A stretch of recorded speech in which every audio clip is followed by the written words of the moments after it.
We're here with head soccer coach George Van Linder. Coach, you get 3 matches at home in the next 3, starting Friday with Sam Houston State.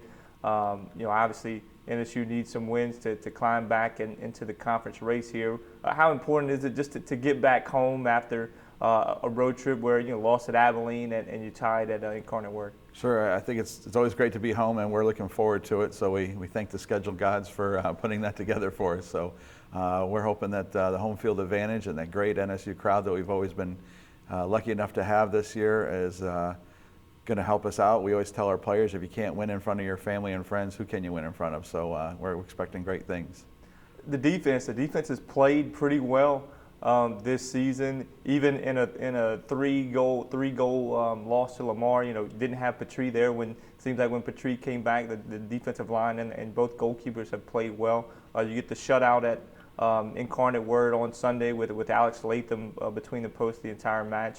How did she play, and how has the defense played overall recently? Overall, the defense has done a really good job. We're proud of them on Sunday. There's just a little bit of fine-tuning that needs to go on with it. I think as people study us this late in the season, there's really no secrets about any team, and teams are kind of taking advantage of different things that maybe they see with us, and we're trying to shore some of those up. So it's been good.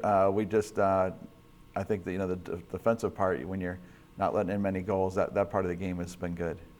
And then offensively, certainly created those chances like we've talked about before. It's still going to be about finishing those chances. You certainly said youth isn't an excuse, but with freshmen and sophomore forwards, do they have the composure in game to finish some of those goals maybe at this point? Yeah, that's where there's the frustration as a coaching staff. You ask yourself as coaches, are you creating chances for your players to score? And if you are, then why aren't you scoring them? And we feel like that in an honest assessment that we're creating the chances we need to score. So now we just have to help get that composure. And I think it's one of those things where the more we talk about it, maybe the more nervous they get, and then maybe the more difficult it is for them. Or we're just trying to figure out how to press the right buttons. But it's clearly something that's above the shoulders. It's not a physical thing.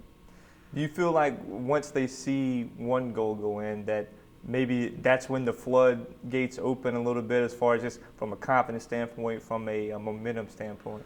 We sure think so. Saturday night before we played Incarnate Word, we put together a little highlight clip for all our attacking players and showed them all the goals we've scored all year. And I think they were real surprised at how well, some of the great goals they've had, some of the great passes that led up to those goals. And I think that gave them confidence. And so I think for right now, it's just trying to build confidence, which I think everybody knows with our program, we're all about that, trying to build the confidence in the players. So we're hoping that it turns around real soon. With looking at the remaining conference schedule, it's a mix of teams near the top and then teams still fighting to get back in the race, just like y'all.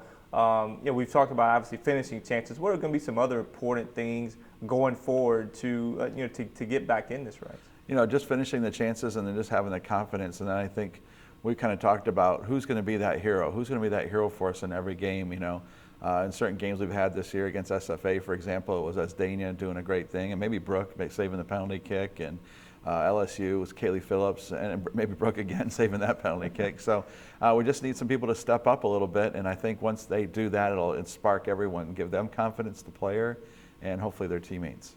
Seemed like Brooke was in pretty good spirits throughout the weekend, even with the injury. Do you think it's a long-term deal, or is it something she should be able to turn around pretty quickly on? The concussion thing, it's definitely serious, but I have never experienced so much in my many years of coaching. And it seems like these last few years have been more than ever before. So I don't know. It's definitely day-to-day, but with concussions, the watchword is always be cautious, and so I think we're going to be there.